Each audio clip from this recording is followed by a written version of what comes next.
What a nap. I feel like I was out for 2 years. Good morning. Good morning. Hey, do you know what won the most recent tournament? Oh, it was Striker. And Salad got second. Striker? Salad? That can only mean one thing.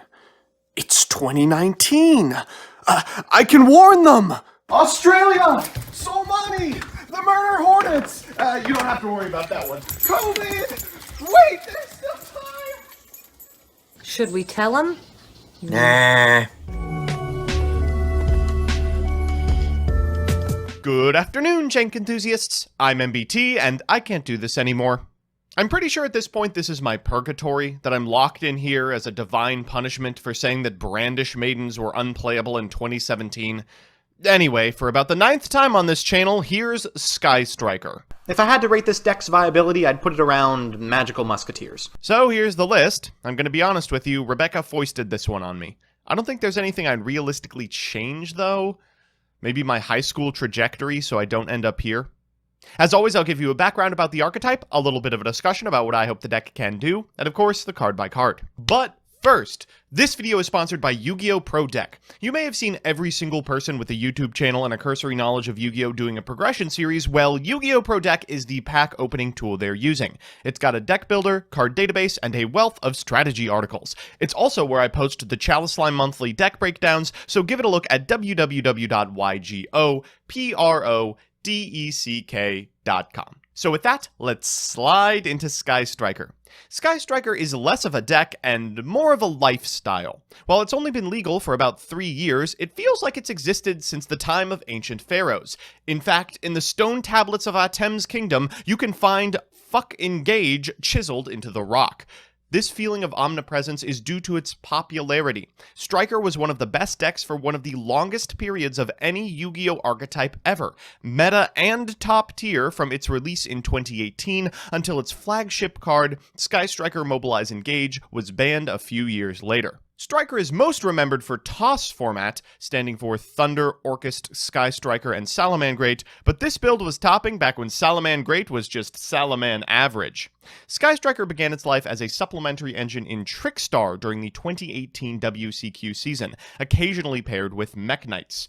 Their monster's advantageous typing also made it a competent starter for Isold in Goki decks, one of the most frustrating combo builds ever conceived.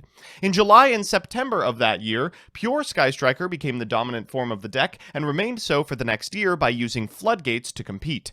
These builds weathered many hits on the ban list, always adapting for new formats, but in May 2019, they began to experiment with blind seconding on a massive scale, taking advantage of the unlimited Pankratops and Hayate to search Engage by any means necessary.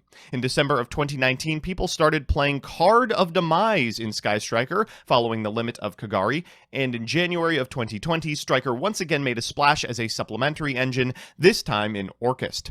Finally, in February of 2020, to make room for the new decks in Cecil, Engage was banned. But not before some of the more accomplished Striker pilots scraped a few more tops with the strategy. Since then, Striker has been around, but unimpressive. It lacks the ability to keep up with modern combo decks, the consistency to outgrind control decks like IDS, and, let's be honest here, the raw sexual appeal of Eldritch. Until now, Sky Striker Mobilize Engage has come off the ban list to the irritation of my brainworms, and people have once again begun to tinker. Given that other Striker hits like Kagari's Limit have been rolled back, and Ray's greatest nemesis, Thunder Dragon Colossus, has been banned, things are looking extremely good for its chances. Already people are seeing success with both Eldritch builds and pure variants. So with that, let's get into the card by card. First, the monsters, the heart and soul of the deck, Sky Striker Ace Ray, and the huge disappointment Rose. I'm not a big Rose fan, as you probably can tell. You do have to play her because she facilitates your link climbing. She's also okay at setting up OTKs, but not my favorite for sure.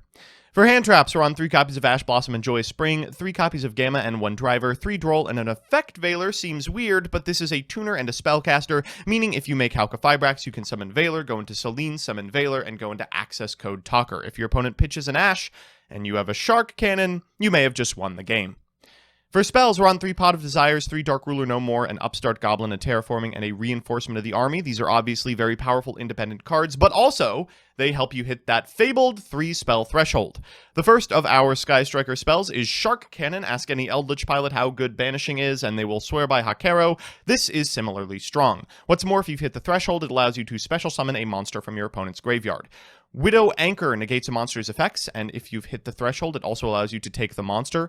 Area 0 allows you to target a card you control, and then reveal the top 3 cards of your deck. If one's a Sky Striker, destroy the card and add that card to your hand. We've got Hornet Drones, which is another Ray. We've got Multi-Roll, which is kind of Spellbook of Judgment. We've got Afterburners. We've got Engage. Oh my goodness. Even 1 copy of this card is silly, as you're going to see, and 3 Infinite Impermanents. The extra deck is extremely tight. In fact, we've got Access Code Talker, Ningirsu, which I still swear by, Selene, Nightmare Phoenix, Crystron Halka-Fibrex, Sky Striker Ace Zeke. This is a modern piece of Sky Striker support. It's important because when you steal a monster, it actually turns off all of your Sky Striker spells, which require a clear main monster zone. You can link your opponent's monster off for Zeke now, and then, you know, I don't know, make another Sky Striker afterwards. Hayate we're on 2 of. I would love to be playing 3 of this card, but we just don't have room. 1 Kaina, 3 Kagari, and 3 Shizuku. So with that, let's jump into the games. Our first match is up against Infernoble Knight. Oh, Infernoble Knight, lo how the mighty have fallen. This used to be a tier 1 meta threat, and now it's not even rogue. Let this be a lesson to all of you at home. Women distributing swords from lakes is not an efficient form of government. This game showcases just how easily Sky Striker can capitalize on a stumbled first turn. After I see my opponent go for double Fireflint Lady into Isold, I figure, oh, this is a very fragile open. We're going to go for the Gamma here. They're going to equip our monster with the Durandal, but I guess I could just Ash the Durandal, and it's going to the graveyard at end step when my monsters are banished anyway.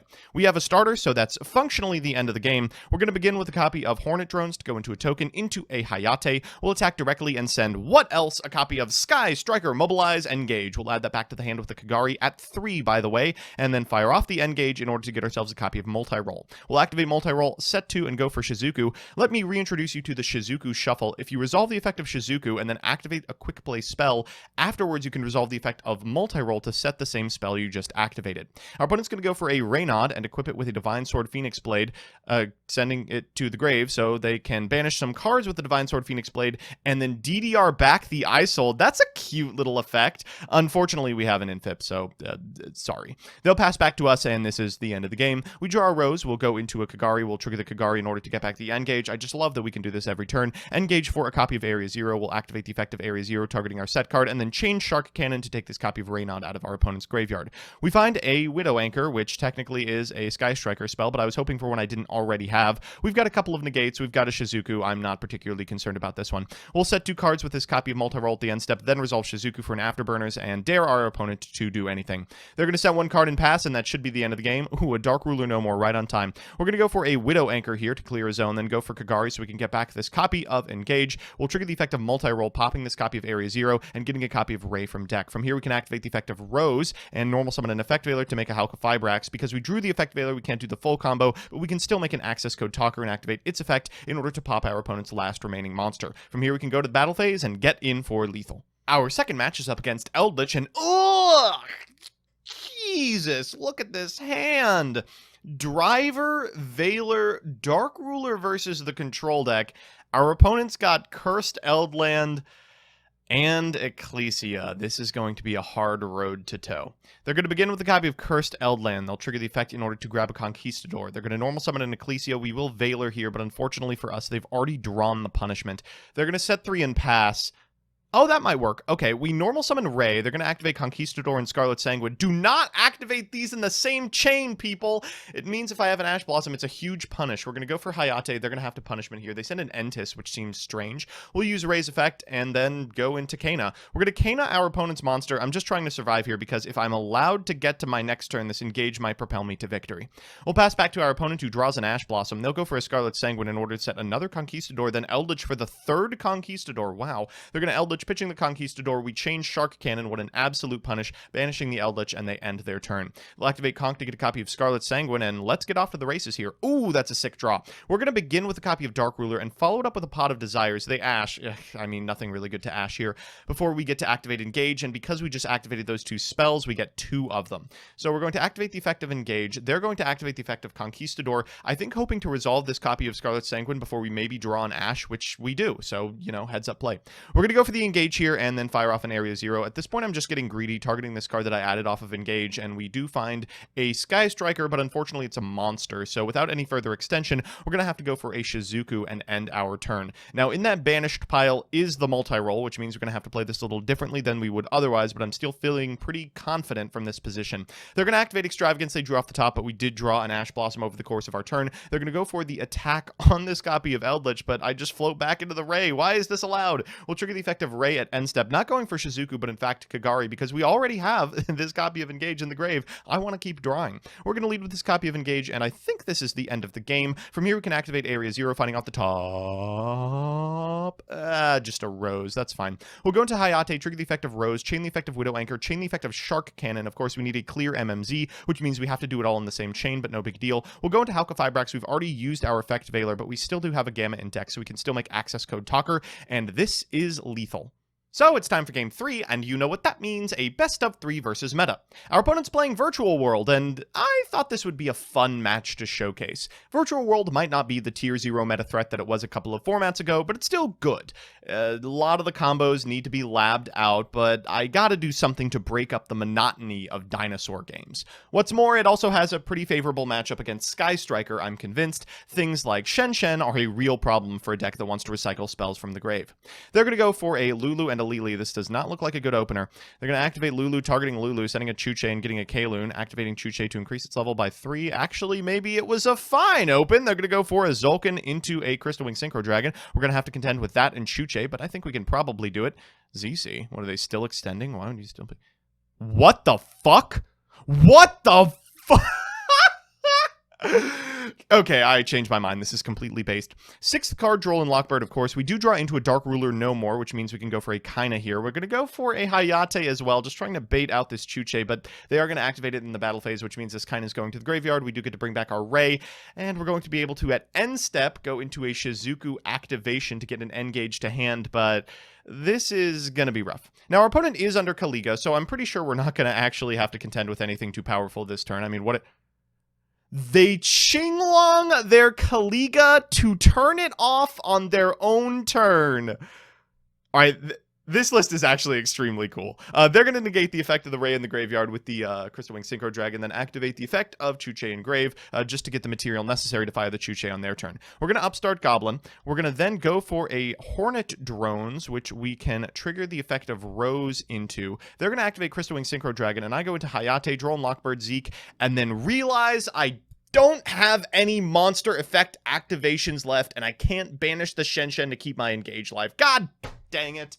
So it's time for game 2, and maybe. This deck does want to be going second, and as a result, I've allowed my opponent to go first for game 2. This is kind of a mid's hand. I think they can't get super far, and we do have some hand traps, though they're not exactly the ones I would want to see. They're going to E-Telly for a copy of Nyanya, and then activate the effect of Lulu in hand. That's going to send a Qinglong to the graveyard, which they can use in order to get a copy of ZC, pitching a triple tack. They'll go for ZC, targeting the Nyanya, so they can get another copy of Chuche into the graveyard. They're going to activate Coral Dragon and Chuche in order to decrease the level of their Shen Shen, but it's Shen Shen live Chuche pass, and pretty much everything is telegraphed. We're going to begin with an Infip. We're going to Area 0 afterwards, targeting the set card, and of course they have the Ash Blossom. No big deal, we can normal summon the Ray, we'll go into a Hayate, we're going to attack.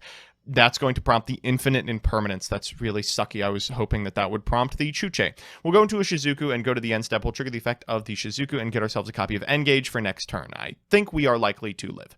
They're going to go for a Chuche. We're going to Infip in the same column as the Chuche, so it's negated, as well as the Shen Shen. They're going to go for a Lulu into a Lili. They'll trigger the effect of the Lili, and then afterwards they're going to be able to use the effect of Chuche in order to increase the level of their monster, going for a Fan Fan. Fan Fan's going to target both my field spell and the Ray in graveyard. I effect Valor here, and they follow it up with a triple attack. Dang it. They're going to go for a King Long afterwards, and then a Lao Lao. That Lao Lao is going to send to the graveyard a Zhuanwu, and then bring back the ZC and the Nian Yan to make a Muddy Mud Dragon. Where are we going with this? We're bringing back the Lili. We're going to make Ultimaya Zulkin, set an Infip to get a copy of Crystal Wing Synchro Dragon, and then Muddy Mud Dragon for a Kaliga. Kaligaing themselves is kind of weird, but it also means that I can't do anything ridiculous in the battle phase in terms of follow-up. In main 2, they're going to go into Thunder Charger and Zeus. God, this is a setup and a half. We drew Pot of Desires, so maybe we could do it. Unfortunately, we did not draw Dark Ruler no more, which I think is the only way we could have accomplished this. We'll activate the effective area 0 and predictably whiff. We're going to Widow Anchor their copy of Crystal Wing Synchro Dragon, go from Rose into Hayate, attack directly. They permit it even, the disrespect. We'll send a copy of this Shark Cannon to the graveyard and just cycle everything on our field, telegraphing that we've conceded. So we're back with the deck, and whew, it is still Striker, all right. Let's do the pros and cons. First, the pros. 1, it is so hard to die with this deck. So many of your monsters float in ways that decks are unprepared to combat. It is silly. If you were in a coma throughout 2018, Rei into Shizuku into Rei into Kaina is a crime in many jurisdictions. 2, there is one thing that this deck has got since 2018. Access Code Talker. This assembles lethal from nothing, and it does so in this deck extremely easily. And 3, it rewards good players. This deck is not straightforward. You can tell because I play it like ass. But diligent, studied players can really break the ceiling on this thing. And the cons. 1, its openers are really bad. This is weird to describe because it doesn't have any trouble getting to engage, but your first turn play will almost always be pray to God you live. Sometimes we describe setup decks that kill through stumbled boards, turn 3 decks. Striker feels like a turn 4 deck, if that makes sense. 2, it is pretty easy to counter. Given the proclivity to brick, if you stop the Hayate, it's going to be pretty tough to hit the engage. And 3, IO is legal. All in all, I don't know. I mean, on one hand, it's clearly less explosive than it was in the past, and given that decks in general are much better, I don't know if it'll be that meta-relevant. On the other hand, I drew 21 cards on my second turn. That is that.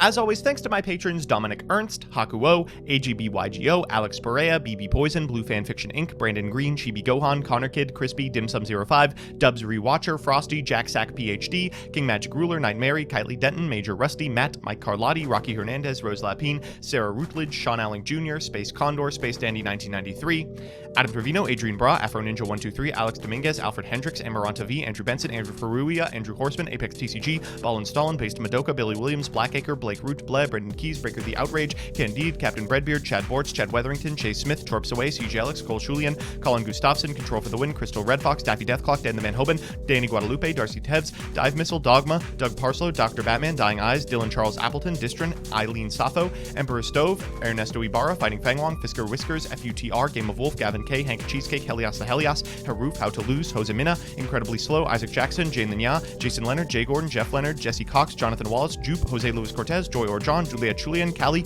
Corey Hess, Kurakaze, Lake Bayer, Lawrence, Leah Lisbets, Lottie, Lovra Plesse, Lucas Angles, Lucas Geertis, Lucas Arizo Hansen, Major Duncan, Matthew Taylor, Max, Meadow Edits, Mezzo Emrys, Michael Oskavark, Michael Smith, Miles Edgelord, Mimes Are Creepy, Miska Aronin, Miyuna Arashi, Nick Extreme 99, Niru Soup, Nitro Skull, Nix Dolores, Noom, No Penguin, Omase, One Glad Morning, Austrin, Papa Dragonite, Part 2, Picnic Blast It.